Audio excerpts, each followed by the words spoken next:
Hallelujah. Siyabonga ke bangcwele ngibabe ngamphalala lo mephambi kwenu. Ngingena emsebentini wathathe wethu noNjabulo Lushaba. Amen bazalwane.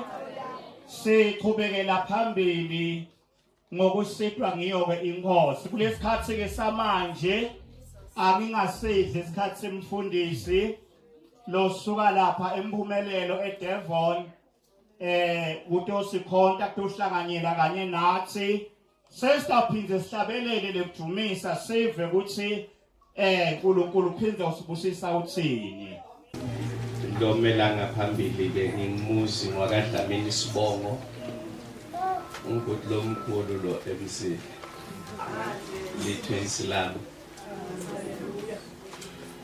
ngiyambonga kakhulu bazalwane uNkulunkulu lo ngisikile ngidalwa lapha endase Sihluthe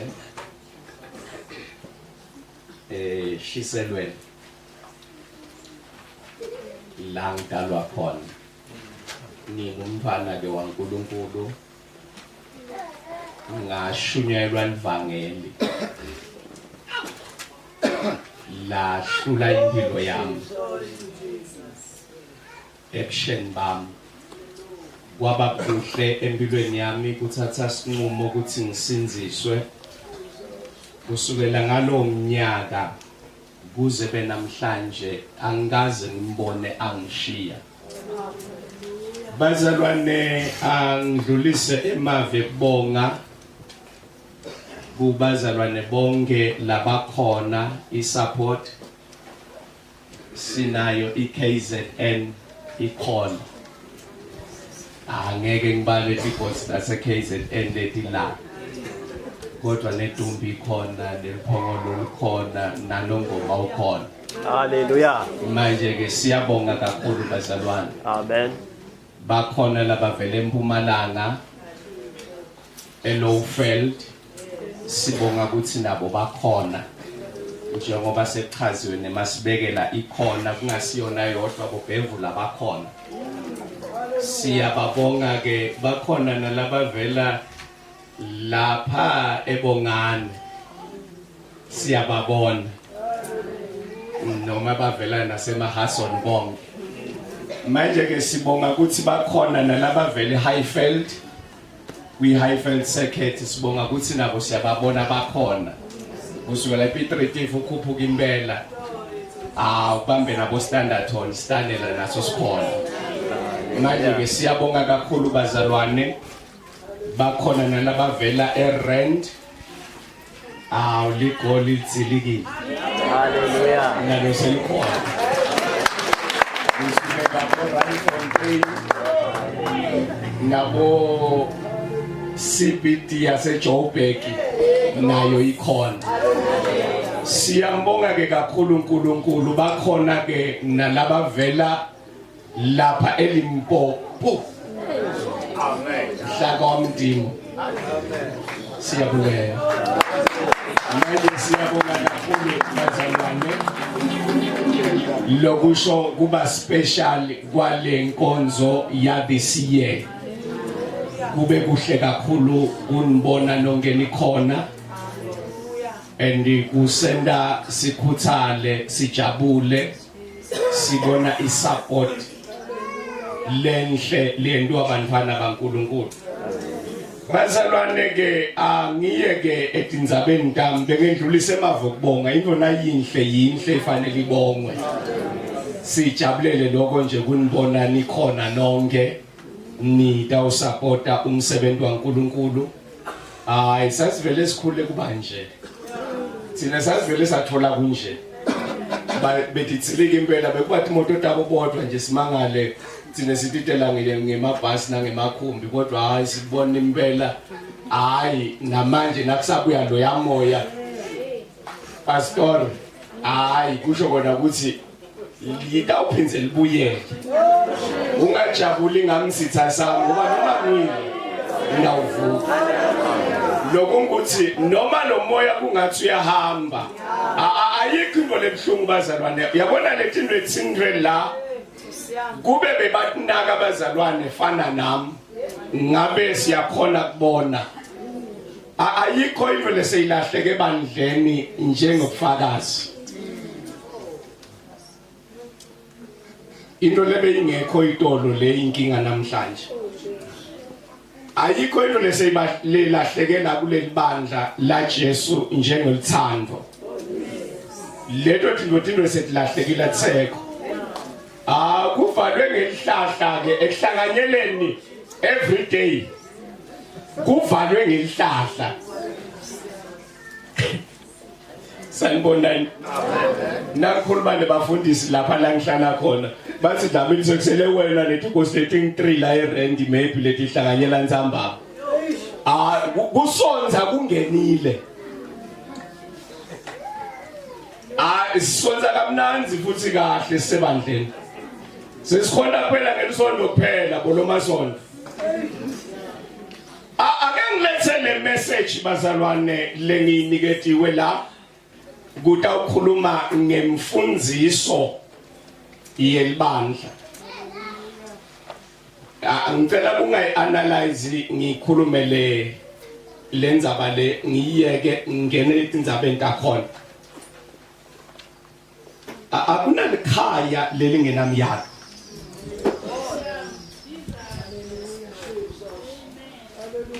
And akunasive singenama cultures waso.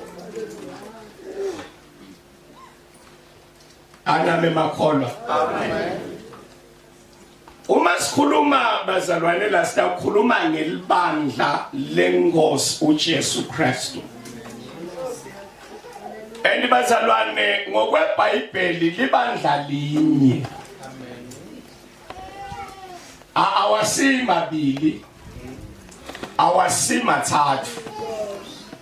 Awasiyona livele seyigcwele umhlaba wonke.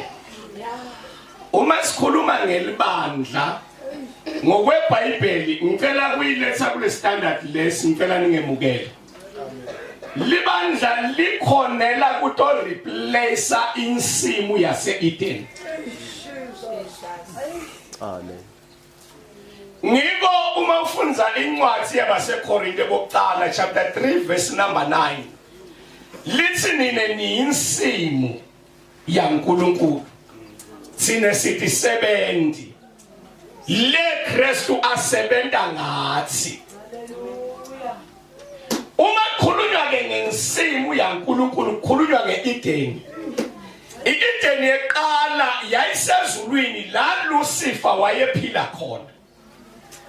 Anike tobiyalo wekukhonda iworship. Into lamhlukanisa nensimu yase-Eden yasuswe ezulwini sono sepride waxoshwa ke. Kwakhiwa umhlaba nakwakhiwa umhlaba Genesis chapter 2 kwakhiwa insimu yase-Eden. Lo mhlaba wawumuhle nje umkhulu kodwa kwakhethwa indzawo thide kwabekwa insimu yase-Eden. Enabekwa lensimu kwabekwa indvodza letayimanager isebente.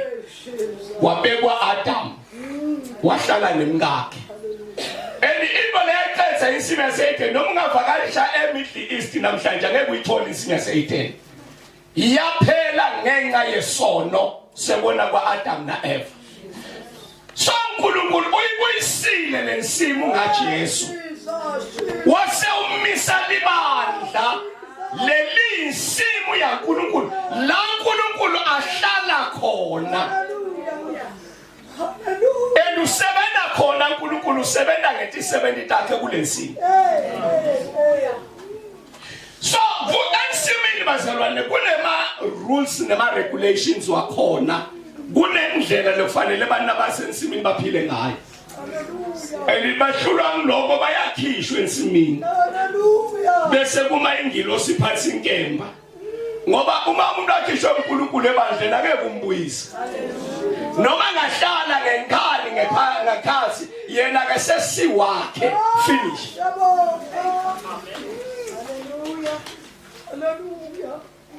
Nina bazalwane. Amen. So angilethe lo bazalwane. Emasonto amanengi angaka. na Jesu nelibandla lakhe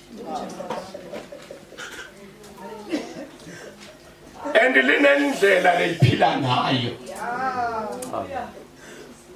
anabe makholwa and le ndlela asicelwa kuyo bazalwane but it's a must siphile ngayo asinge ku compromise no understanda umyalo walendlu funza incwadi yezenzo chapter 2 verse number 42 Zenzo chapter 2 verse number 42 ufunze incwadi ya Timothy wesibili chapter 4 verse number 2 to 3 sikale kuxoxa bese sitawuveta lokhu imfundiso yaleli bandla imisebenzi yesibili verse 42 baqinisela njalo bahlanganyela etimfundzisweni tebapostoli nasebudlelwaneni siyabonga abazalwane baqinisela njalo kule dispensation ye apostolic ninamba bazalwane uma Jesu ahamba kube nalesikhathi la khona kusebenza abapostoli and abapostoli bebaphethe imfundiso labayiniketwe nguJesu bafundzisa yona imfundiso Jesu labeka bashiye nayo labe bayilwela baqinisela nabazalwane kuyo number 1 bebashumayela ukuthi Jesu unguKristu banambazalwane number 2 baqinzetela kusho ukuthi lo Jesu labambulele uvukile anabe bakholwa bazalwane wende njani bazalwane akantshontshwanga ethuneni uvukile so baqinzetela indzabe ukuthi insinziso ayikho ngalomunye ingaye phela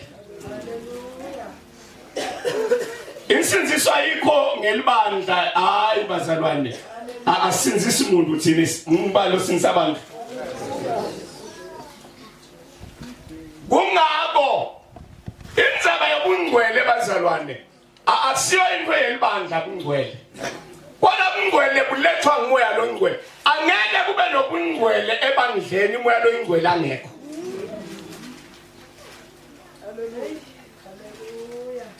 bungcwele bungebakhe haleluya so uma ngabe khulunywa ke haleluya bayashumayela ke labazalwane baveta indzaba lethi uma befika bathi bantu abaphenduke bekuyona message labe bayikhulumisa kungakho akekho umprofeti loke wathunywa nguNkulunkulu angashumayeli kuphenduka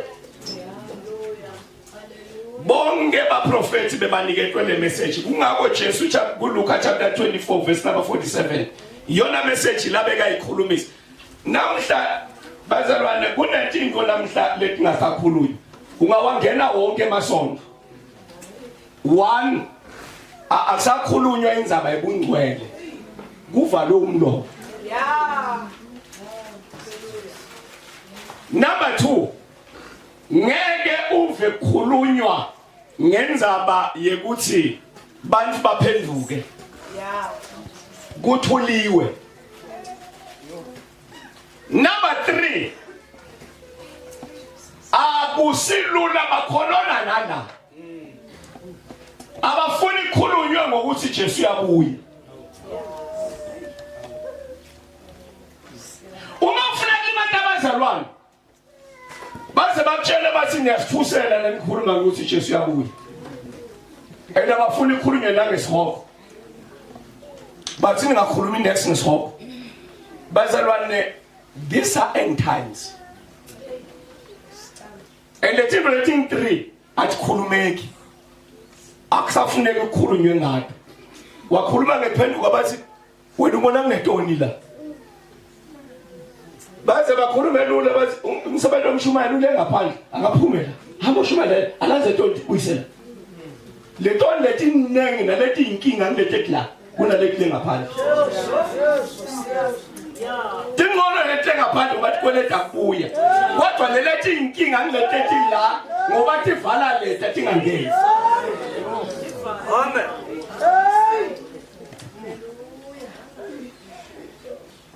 basalwane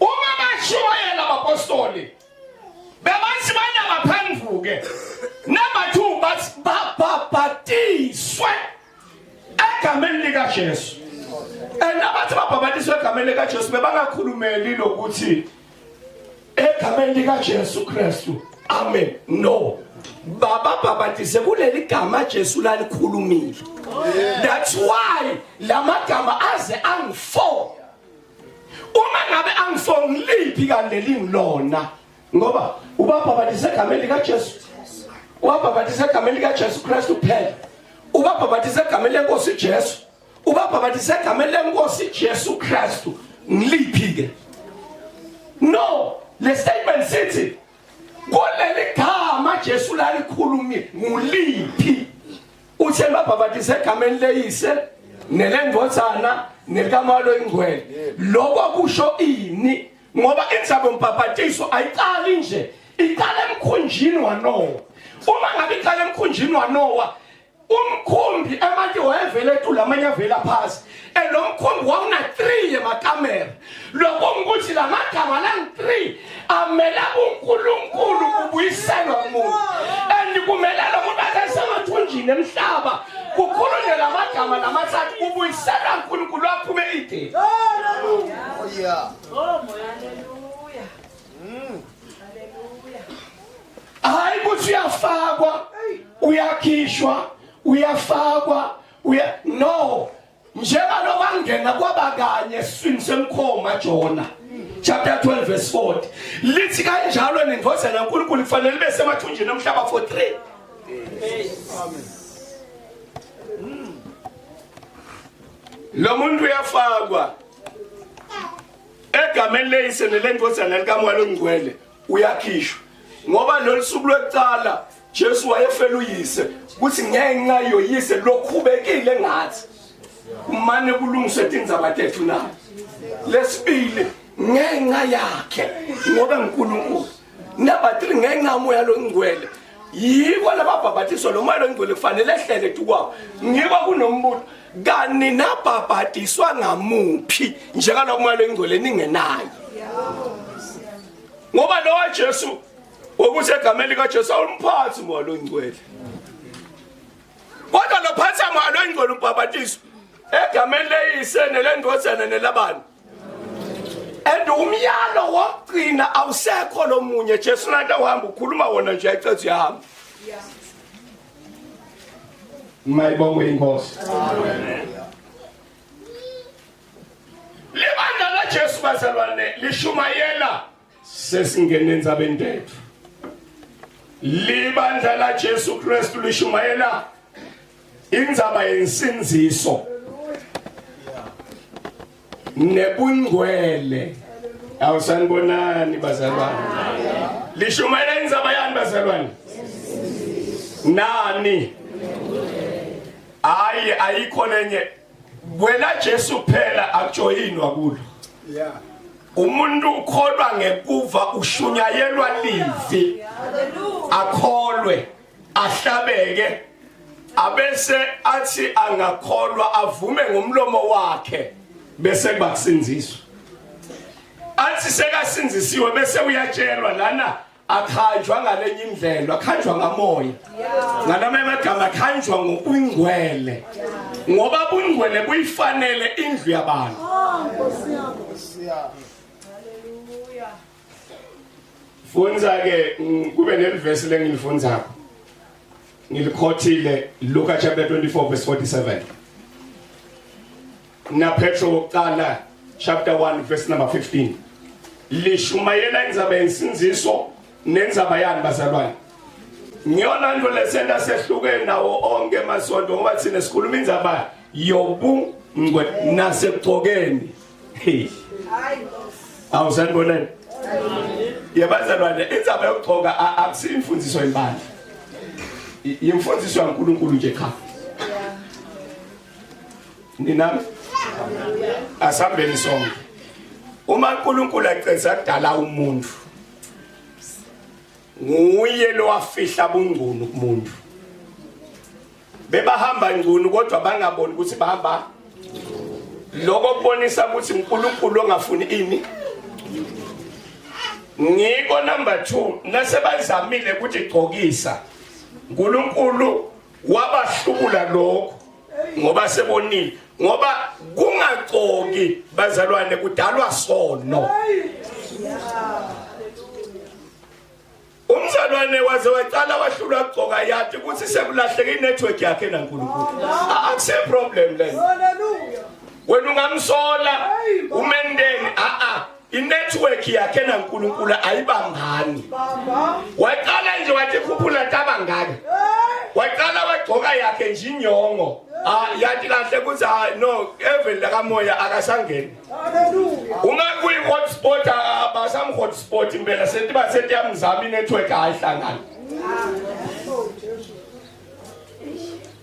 ngiko ke iBhayibheli litawuthi bazalwane uma ku introducewa libandla kaIsrayeli ngendlu yaNkulunkulu uExodus chapter 28 verse number 42 kuthiwa nabaya namadodana kaAaron ayokhonda nje tempelini ubendele emabhuluko latawusibekela tinyama tebungqunu babo ukhuluma uNkulunkulu khuluma naMoses ubendele ngalama amagama angifuni ukubona bungqunu lapha etempelini kodwa labantu bagqokise nganayo indlela uNkulunkulu lo wana design kungaba the first design yebhuluko ayizange yadesignwa umuntu ohlakaniphile yadesignwa uNkulunkulu endela indodza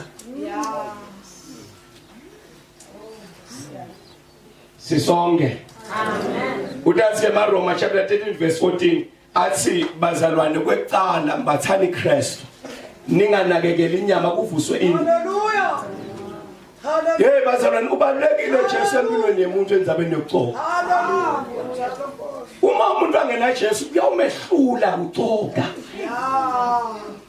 silwa kangaka nenkinga yokuhlulwa ukugcoka akuna Jesu kulabantu uyabona le nkinga yokungabi namoya amathaba yabona inkinga yokungabi namoya ayigcinanga ngabapostoli ikhona nasebandleni namuhla and inkinga yethu yi1 asikhona ukubona umuntu longenamoya sihamba naye sihlabelelana nabantu abanamoya sishunyelwa abantu abanamoya sikhona nebantu abanamoya and asikhona kubasitha and then udala kugcwale umsindo phakathi kwebandla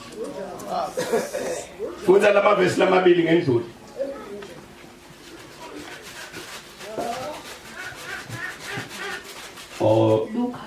Luka 24 verse 47 Luka 24 verse 47 sihloko sithi Jesu utibonakalisa kubafundi bakhe verse 47 Nekuthi egameni lakhe kumele kushunyelwe etiveni tonke kuphendvuka kube kuthathelelwa kwetonke bazalwane sanibonani amen hayi man ake sibe amaBhayibheli scholars sanibonani amen ngosi asinga interpret iBhayibheli sibe amaBhayibheli kushunyayelwe egameni lakhe hayi le assemblies hayi le faith hayi noma ngilipa ngwayeke kodwa kushunyayelwe egameni labani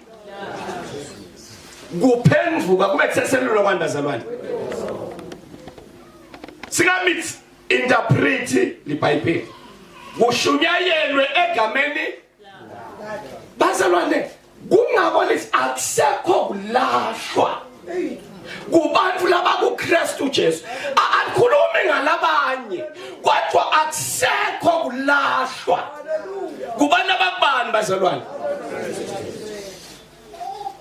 ngoba umthetho wamoya lo bakhulula umthethweni wesono nobu as long labantu banikelwe Jesu bazalwane njengaloku inyoka yaphakanyiswa ehlane kanjalo indvodzana yaNkulunkulu ifanele into enjalo. Asiphakamise lana ini. Bazalwana sithi shumayeli nanathi. Kodwa sishumayela Jesu. Akulo wafe. Kunebona sibatale kabi sabatala ngelibandla kunebadala kaJesu.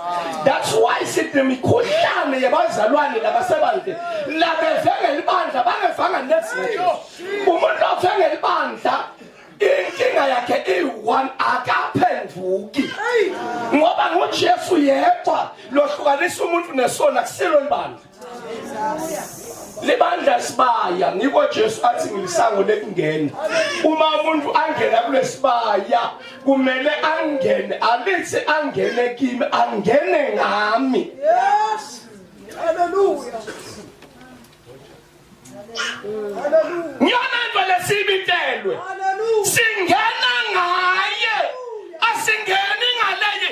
Uthi lo ngangeni nga. Anganane maselane baphambi labangangenanga ngaye. Ngene ngelibandla. Ngihlule indzaba yelibandla. Ithi nensinziso yente njani?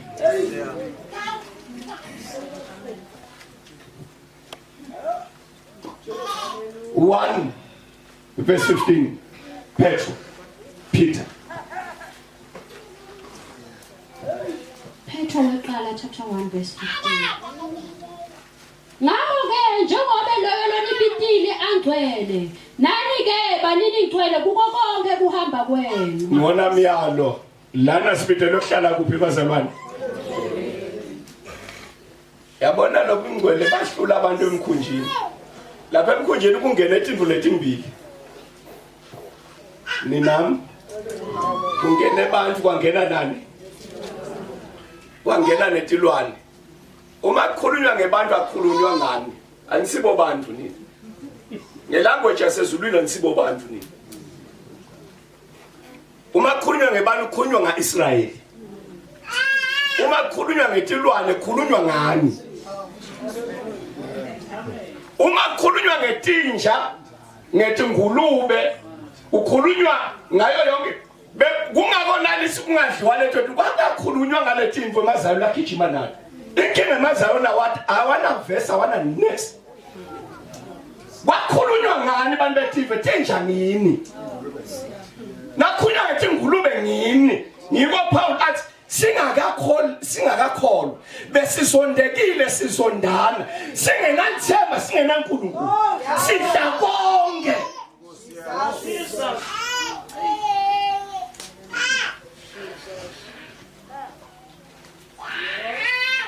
Number 2, libandla lifundzisa ukuthi umuntu nasekakholiwe umnyango kungena ebandleni munye umpapatiso. Nikhona bazalwane? Ngeke bazalwane umpapatiso mosunetikaba. 1, uvete emkhunjini kuze basinziswe kwafanele babhabhatiswe kuqala. Lo mkhumbi la uphakama bebangeke basinze kube lo mkhumbi ongekho.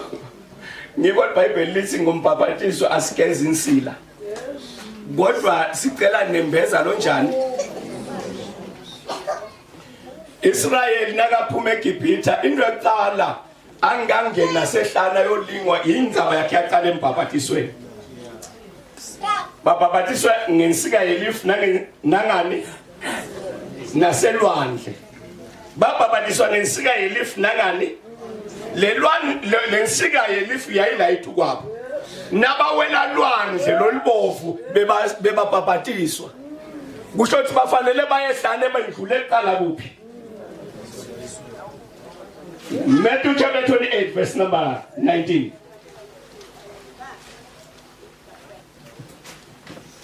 Matthew 28 verse 19.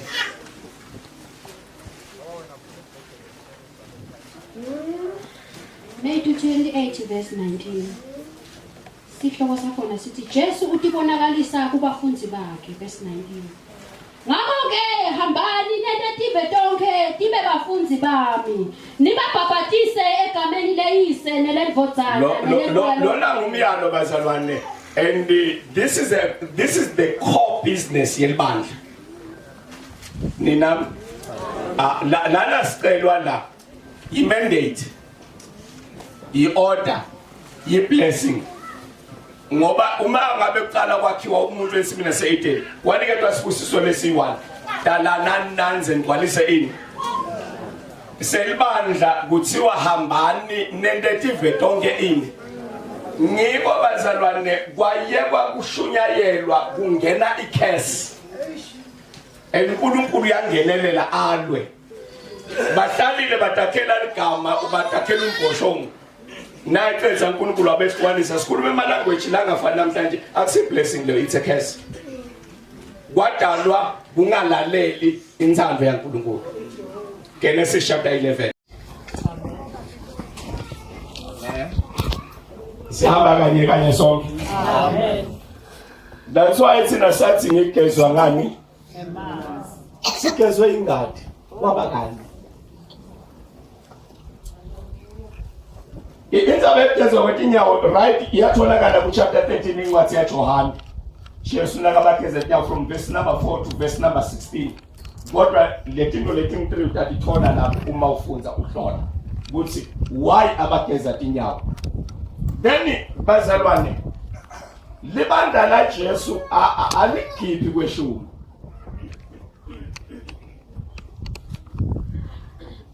untied nina kweshumi bazalwane bekwentelwe emahedeni ukholwa kungabefiki amen nina kweshumi bekwentelwe ini kungabo ngoba kholwa kwakungakefiki bebacinzetelwe kube nento lefanele ibabambe ukuthi bacinzeteleke kukwenda kungabo kweshumi bazalwane uNkulunkulu nakakumisa wakupha eMalevi situkulwane nesitukulwane ensina siwe eMalevi kodwa sibe priest bani bebukhosi uma kumiswa lokho bekuyinto yenyama that's why bazalwane ngithi into emahedeni kweshumi bekuyinto emahedeni ngicela lapho sibalethela ba 5000 lanza kwagcina kungasabaleki next nabahleli lapha eJerusalem sebakhohliwe ukuthi kumele balinzele emandla nasekafikile bawabufakazi qala eJerusalem behlele eJudiya bese baseSamaria bese basemhlabeni bahlala uma bahleli uNkulunkulu wavusa athi izinto abadingela imisindo leminye ivuke phakathi kwebandla ngenxa ukuthi ibandla lihleli and uma ngabe lihleli kuyawuvuka kubanga kuyawuvuka kubanga ipulpit kuvuke bangathi ikhundla kuvuke kubangwe netifundo khulu yetifundo letiphambene inkinga libandla lihleli kuthiwa ke nangabe senibabhabhathisa nisebenzise lamagama this is a mandate asicelwa ukuthi nicabange nifuna ku-interpreta njani no nibabhabhathise ngale ndlela uyacetha uyahamba number 3 bazalwane libandla la Jesu lidlisa sidlo senkosi ninam amen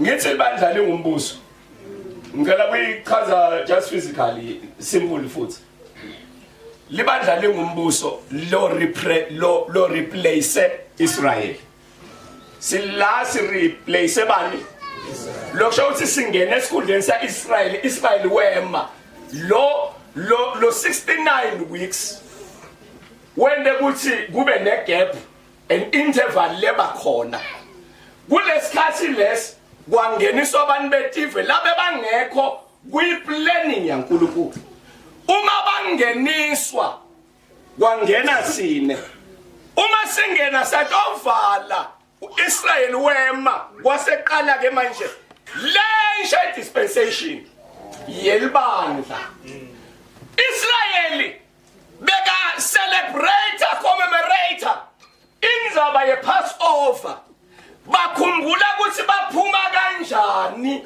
eGibhithe and lento bekufanele ihlale ikhona kubo kuze ukuthi noma ngabe kuvuka eGibhithe ngoba bakhumbule lamandla Ngiko uma ngabe sika introduce alibanda Jesu indzaba ye Passover ivalwe uJesu.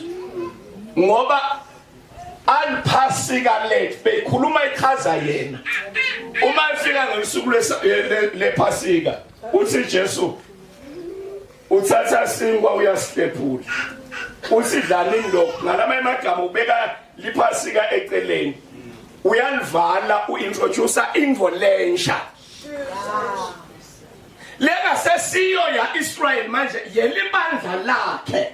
And uma ngabe kwantiwa lenkonzo sikhumbula indlela lasifele ngayo.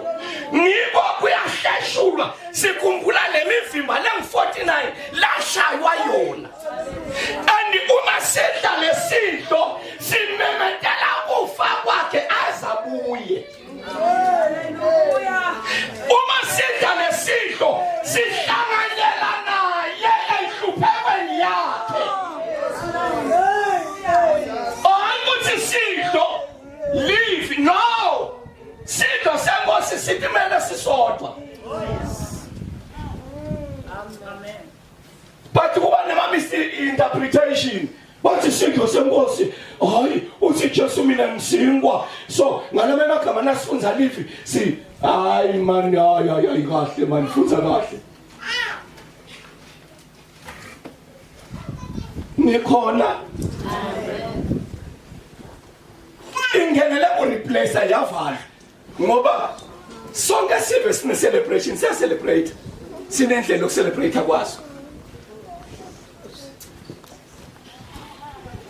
leyo uyithola naka introduce ku Matthew chapter 26 from verse number 17 baqala balungiselela iphasika then iyaqhubeka funda verse lo chapter 26 funda verse 26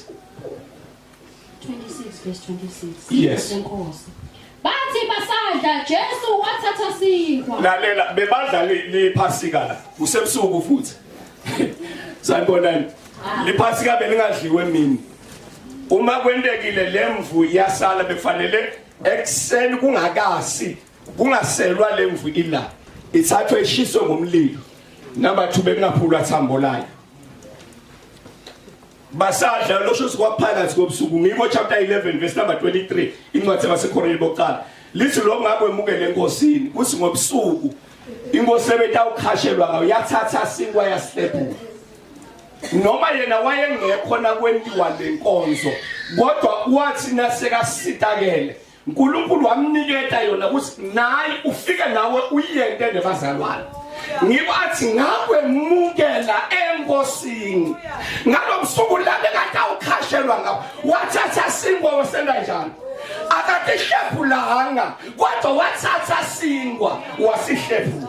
Haleluya haleluya haleluya nakulokunye libandla kuthi khona nemabhaylozi elibhayibheli kangivete lokho akukhona kanye la iveta khona uthi nisidle nini na nini that's uphela ndawo siyayikhuluma nzamba mana kwendekile liyathi anonly alikhulumi ukuthi okay ngeviki beniviki basubavumelene bona labayidla ngenyanga basubavumelene lona lithulethu kodwa lisilokhu kwende nize nenkhu noma bangakwenda kangaki kuphela labaye bakudla bakhona bakudla ngeviki njalo bathi badla sidlo sakusihlwa ngise ilotsapha sidlo sakusihlwa bathi badla sidlo sakusihlwa emini ngale ikhathi basho bahlephula kuphambene nelifi ngokuloba busuku inkosi yakhashelwa alithi kuleyo mini Jesu wakhashelwa ebusuku.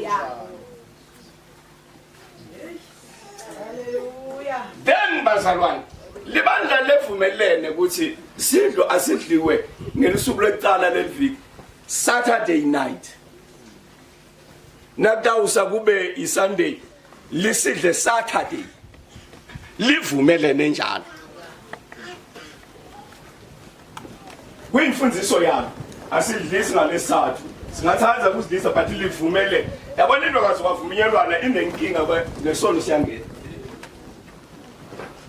sona phela sivela ngokubali khona kumthetho nakungekho umthetho isona sikho so ibandla lona livumelene ukuthi nakudliwa silo sekosisedliwe ngigqibelo ngiyona nje lelapha ekuvumelaneni kwalo ngelisuku lokuqala leliviki likhona lo chapter 20 verse 7 nakuyo wa EVT incwadi yesenzo lisibe bahlangene ukuthi lisuku lokuqala lani asikhubeleni bazalwane libandla alitegezi tinyawo sisonke amen bukazwa tinyawo bekwethe into letting 3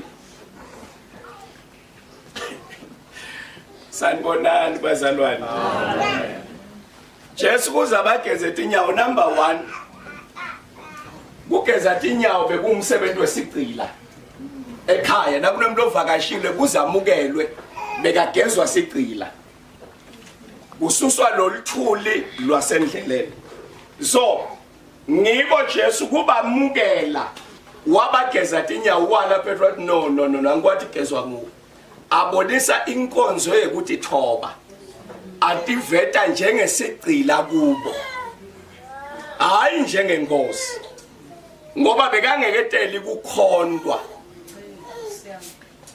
no eyami voice iyevakala mamyeni nalemuva yami ideki nje i-right yodwa lokunye ngikubalekela kuveta ngephandle ngoba kunenkinga abazalwane lenje sometimes ngiyabona ba videorize kunetinto lesingeke sikuthathe kudla kubantwana sikunikete etinja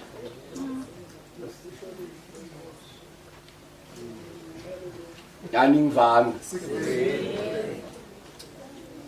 Sine silimata abantu imqondo baze bathuke nenkolo yethu ngoba sithathe into tethu saphonsela tinja sathatha indandatho egolide sayifaka emlonyeni uNkulunkulu kunetinto letifanele thina letingabanzingi la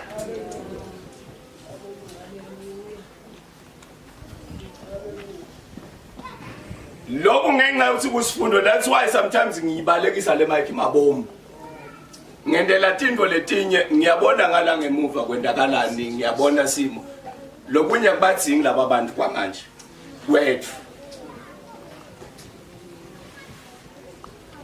so number 1 bazalwane bekabonisa inkonzo yekuthi thoba number 2 Jesu bekabonisa inkonzo yekubamukela ninami bazalwane amen uma bageza tinyawo number 3 bekabonisa ukuthi ingati yakhe besengakawenda umsebenzi kubo endela ukuthi bagezwe ngoba emanti bekamele inhlambuluko ngoba Israel so abageza so ngibo lenkonzo egeza elutambona phi ukuthi sipho semvelo wehlulwa kungwele yena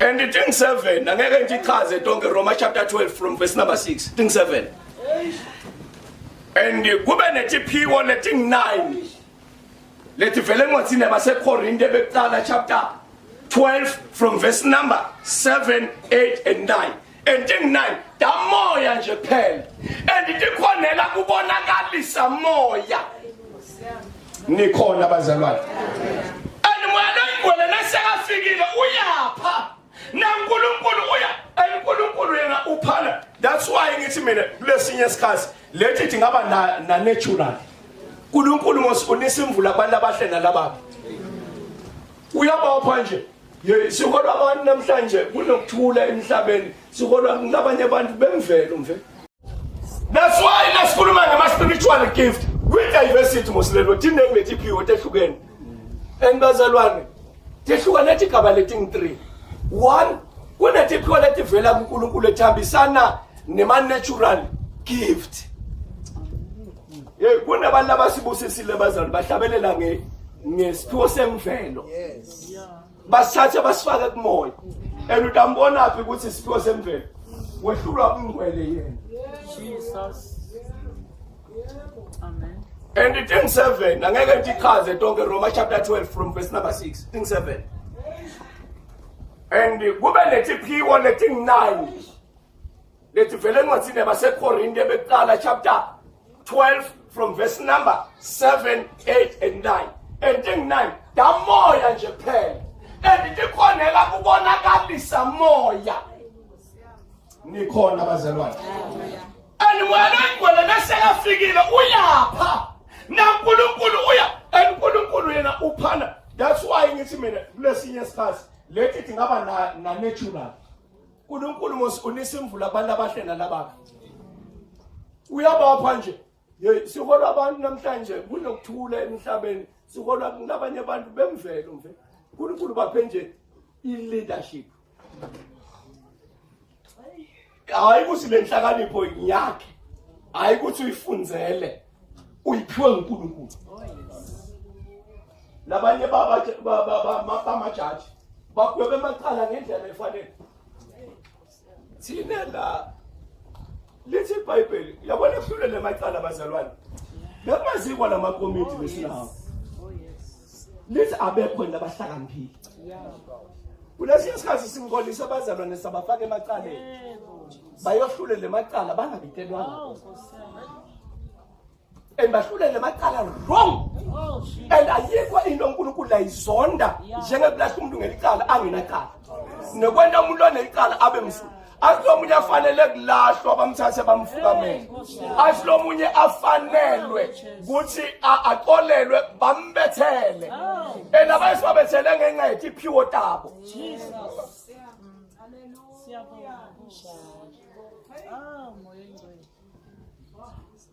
Basaba netiphiwo letivela kuJesu. Ena Jesu chapter 4 verse number 11. Listen. Lona lo wahla uyelo wakhuphuka waphala abanye. Waphala banjani? Akapi bonke wapha. Labantu abangu5 bayingcole eyi1. Njengoba imini nje. Lo mkhulu kunabo bonke ngumpostoli. Kuthi umprofeti ngoba umprofeti ungumlomo kaNkulunkulu. Number 3 kuthi umvangeli. Number 4 kuthi umelusi. Number 5 kuthi elofundisana. Nethi menjalo yaNkulunkulu iorder. Amen. Labantu abayasabenzisa uNkulunkulu usebenza ngabo. That's why le 2 le 3 umsebenzi wale 3 iyatshala. Umpostoli, umprofeti, umvangeli bayatshala. Bese kuthi le 2 iyanisela.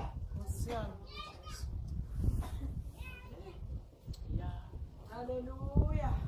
Nikhona bazalwane. Amen. Ngicela kusonzele ekugcineni. Libandla la Jesu ali-celebrate lisabatha. Njoba singayi-celebrate ne-Good Friday, asitela ngi-celebrate la. Asi-celebrate lisabatha bazalwane, sanibona asiligcini. Why singaligcini lisabatha? Amasabatha eBhayibhelini nangi-7. And nangabe sikhulumela kwagcina sigcina liphi? Ngoba lisabatha leqala 1 lilanga le7 6 days uNkulunkulu wasebenza lilanga le7 lona njani waphumula leqala lesibili iminyaka lengi6 umnyaka we7 baqala ukucelebrate nabaphuma eGibhithe umnyaka we7 baphumula kwangalinywa kwangentiwa next kwaba umnyaka no asingajali leqala le6 days lesibili lenyanga ye7 lilanga les10 lilanga le-atonement. Bebangasebenzi bangendi next bazilane ukudla bangadli. Ngila umpriest bekangena kanye khona. Enzawo lengcwele ngetono takhe nete sive sonke. Lesibili lelo lilanga le-atonement. Lesathu 6 years iminyaka we7 bekuba lisabatha. Lesine bekumnyaka weJubili 7 years times 7 49 lo mnyaka we50 bekungalinywa kungendiwa lutho kungasetshenzwa bekungumnyaka wonke wesabatha. Amen. And lamasabatha la ngi4 bekakhomba Jesu lisabatha lelikhulu. Ngikho lesi5 lisabatha ngiJesu uqobo lwakhe. Matthew chapter 7 verse number chapter 11 verse number 28. Uthi zanini kimi nina nonke lelikhathele nalelisindwa imithwalo ndawo enjalo. Ngoba leli gama lelithi lisabatha lisho kuphumula. Asaphumule esabatheni sesiphumula kuye. Amen. Number 6. Lisabatha imillennium. Twala. Lo nyaka wemillennium lona lo uyekile ukukhuluma ngawo lo le 1000 years ubani ukhulume ngale nto kubuya kwakhe. Le ngale 1000 years. Leyo 1000 years le kuyobe kuyimillennium. Imillennium tinyoka kuyobe tidlala. Sathane yobaboshiwe. Inyoka yobe idlala nomuntu. Ingamuhle. Lalela. Emabhubesi aba adla tshani njengenkomo. Kuze adle bantu inkinga sona. Ngoba Sathane yobaboshiwe. Ayobe ngasayidli, akayomlokosa umuntu. And akunamuntu loyawufa angephasi kwa 100 years. Nakafe ane 100 years uyobe seselibhumu amncane. Abheke manje siguge kanganani asay reach nale 70. Kodwa nangasibhekana sesinethimfu. And lapha bathi bane 100 years bobe bathi insizwa. Nakafa njalo kubonakala uqalekiswe uNkulunkulu. Hey mazaba sibancane ndoda. Ayibulanyaka ndoda kulisaba umhlaba uyophumula. Yothathwa tikhali tendwe emakhuba. Yabona lethi bhamu. Kube ngathutulwana lento lena lesikhuphule lipetrol iyobe ingekho. Bantu bobe balima bathatha ibhamu betendwe emakhuba kulinywa. Kudliwa amagrebisi yile yemawashtaw.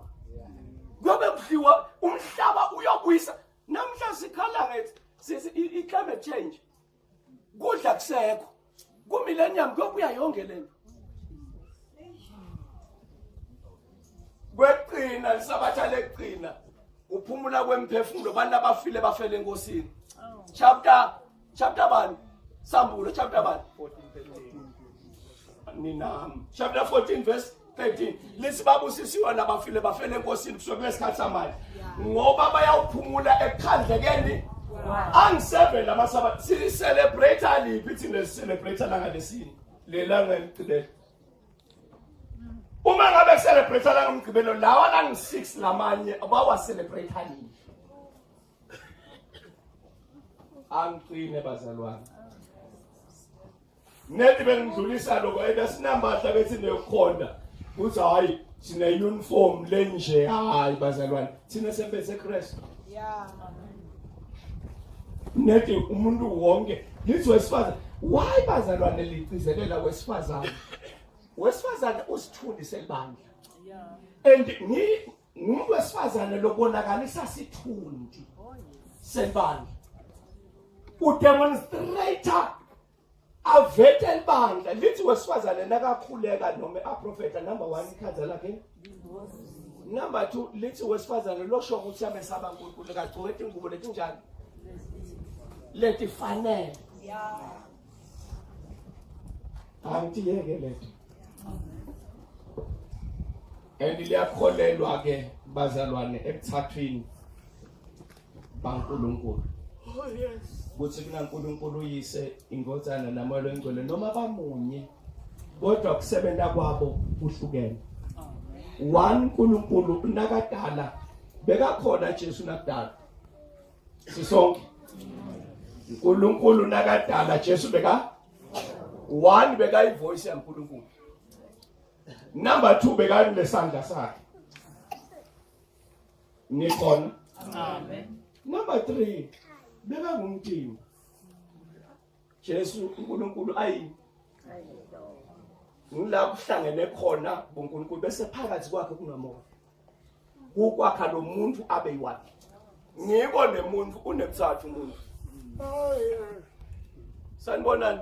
Amen. Yabona sithi sinemthathu abukho. Kahle kahle umuntu ogula nguwe. Ngoba umuntu kunani? Kunale nyama.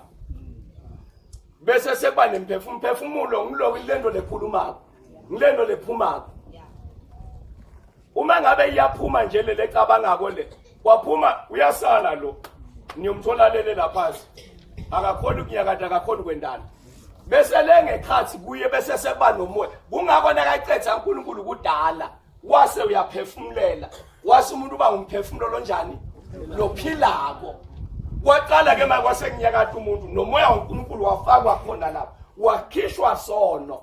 That's why uma umuntu angenawo lo moya ufile akhona noma ngabonakala phila asebenza esongangenawo umoya lengcwele ufile akhona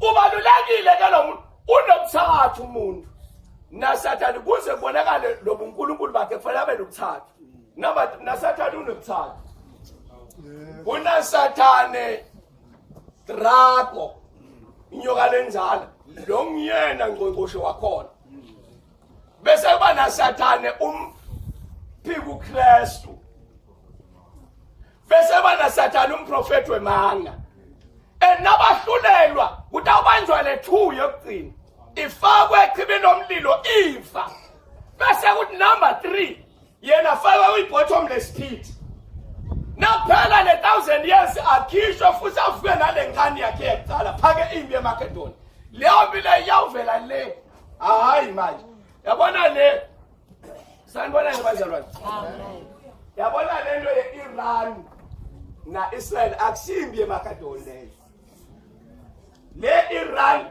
nabo Israeli nabo akusiyo akuhlangani nalokho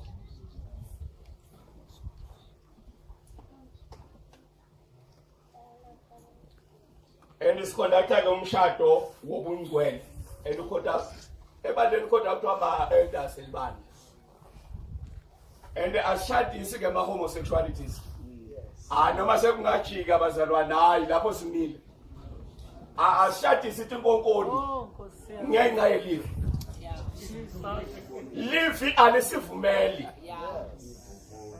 ashadise ama-lesbian ashadise ama-gay wala shadise umuntu straight finish and clap and uconductwa ngokwelivi nangokwemthetho aname emakholo amen and thina libandla livumela isimo ngaphandle komloveli ofika nazo nakasinziswa vele sekavela edana nalomhlambi ibandla phelele and asikwati ke kumehlukanisa lapho but u-strict ukuthi akavumelekanga ukuhola nekubusa libandla ngoba already sono unelibandla nalibusa kule kanye lele fanele aninakekele lingacabani ngoba akusinkinga lapha esenje libandla alifundzisa idivorce hayi ngicela kundlula kuleli phuzu ngiqine ngiyacela MC naliphela le divorce libandla alivumeli idivorce except into lethi2 ngicela sambe sonke libandla la Jesu alivumeli idivorce except ndathi into lethi2 amen ngawakhothe amavesi 1 kuthi loloyi 1 ahluleke ukuthi iphatha kahle kube kuthiwa kuleso nto mayithi siphakama ngamba kubona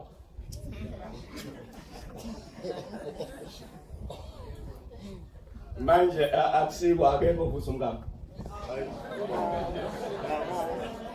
nyamathi kahle all right lalela uma ngabe mina ngingathembekanga ngalala nalomunye umfati unelungelo lokungilahla ngoba sengehlulwe ngumthetho womshado uNkulunkulu umlahlile Israyeli namhla usemathathini ngenxa yokufela funze Hezekiya wafeba uNkulunkulu wamlahla kungabo uvunyelwe i-divorce ivunyelwe phela nakakhothwe red-handed afeba. Yeah. Ngoba sohlulwe ngumthetho womshado. Hayi. Number 2. Uma ngabe lona longakholwa, kholwa mina ngedwa umntama akakholwa, asangwathi hlala nasinzisiwe unelungelo lokungilahla yena. Akafuni ukuhlala nabani? Hayi mina ngithi angifuni ukuhlala naye. Yena lo longakholwa athi no, angikwathi ukuhlala nawe mfo ngoba wena usinzisiwe, ngiyakushiya. Hayi nami ngiyamkhulula. Neta ungasakukhuluma besanguda ukuthi uma sekende njalo ngishade yimi usibe kumkhululwe nguye. Yena ukhulula sibopho sani semshado ngalama emagama ungenda umuntu okhulule waphuma wahamba.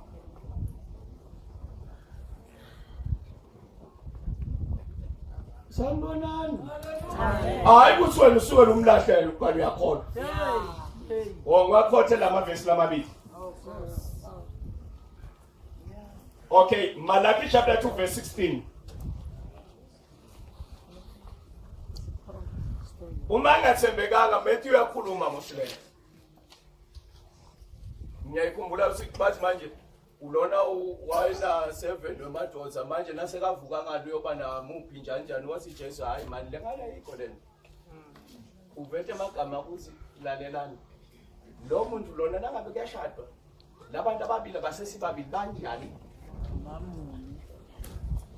bamunye kodwa ke kunalawo ma condition except uma ngabe umuntu angahlala angashadi 1 atinqumele yena.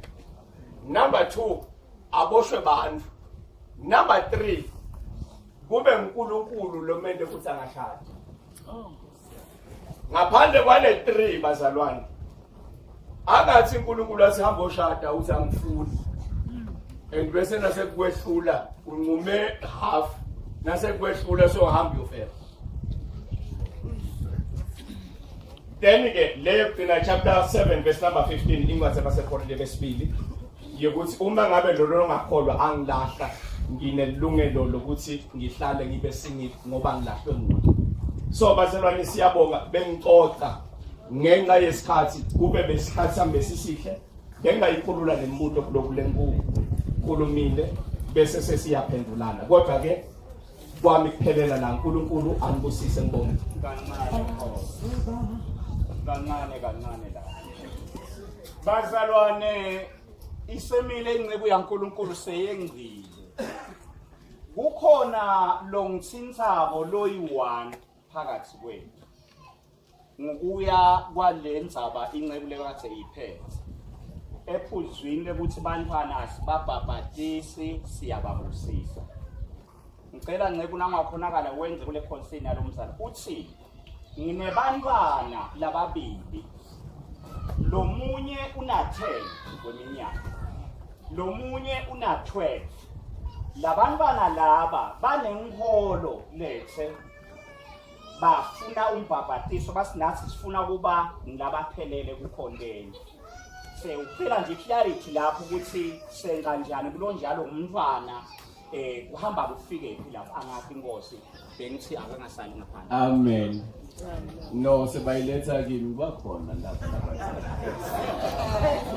Ngithi sisonke la. Hayi ukuthi anginampendulo. Ngithi number 1 fanele sathi umlo obhabhatiswa ngilonjani. Sanibonani. Amen. Lithi lokholwako entwenjani? Alizange lithi unamingakhi iminyaka. Yeah. Unake lo nkulumo. Lithi lokho entwenjani? And lo muntu okholwako kukholwa kuvela ngani? Akekho umuntu okholwako angashukayela. Yeah.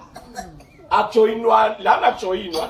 Yeah. Angilanzela usisonto lababe njani lo muntu ushunyayelwe wakholwa then waze wakholwa into kanjani but lena lesimkhulumelako umuntu lokhulako lo ngahlukanisi as long as angahlukanisi bazalwane lo muntu ofanele abusiswe and ngobusiswa kwakhe kukhona la kumsitha khona la ekholweni kwakhe.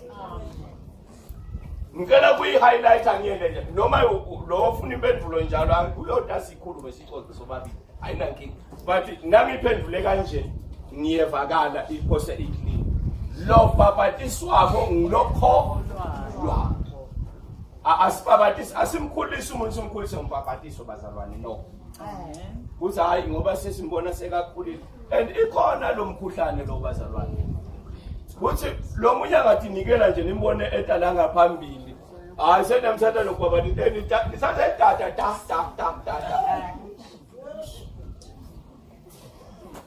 and kufakwe manje nakuphuma lapho kuphuma kunjalo futhi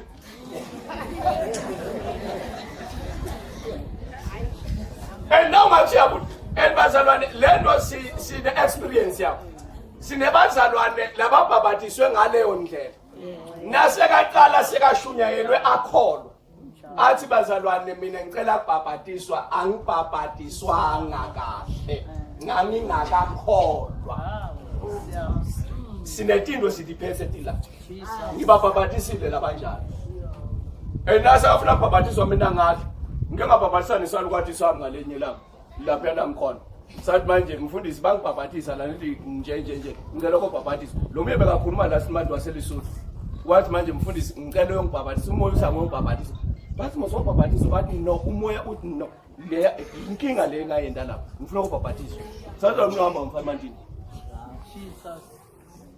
so bazalwane lapho afanelanga senti mistake si umuntu lokholwako nguye lo bhabatiswako nakabe semncane na umbona ukuthi akehlukanisi next asikwazi ukumfaka ingane but asina age limit bakhona lisibabhabatisa banako 13 years kube nginelungelo lokumkhomba uyakholwa kuze benamuntu sabhabatisana engafuna ngombhabatisa ngangingafuni ngathi nasi ngiyafika lapha eSuthu etingwenyeni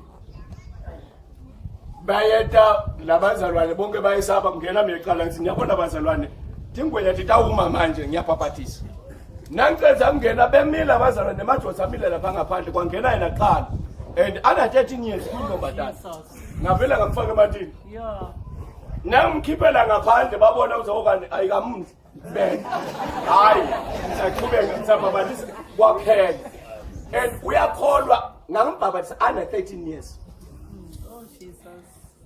lento leyiyendeka ukholwa kwabantu afana but ngase ngivile ecala ukuthi awukathi baba sesisemncane kodwa ngafunza ngaleyo la ngithi no lo muntu uyakholwa and uyakholwa ukuthi wena muntu so bazalwane ngicela kuphendula njalo ngeke inkosi nangabe angakeneliseki lo mzalwane hayi no bazalwane sami isikhathi siphelile bazalwane sami isikhathi siphelile bengiyofundzisa ngicela kungavuleli lithuba lentanga ngicaka mina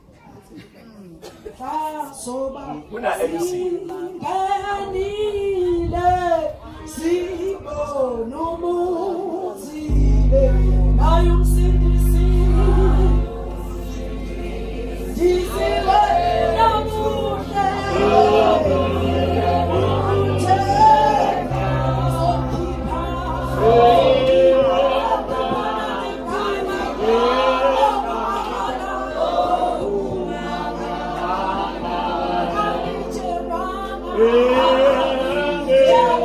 Yeah.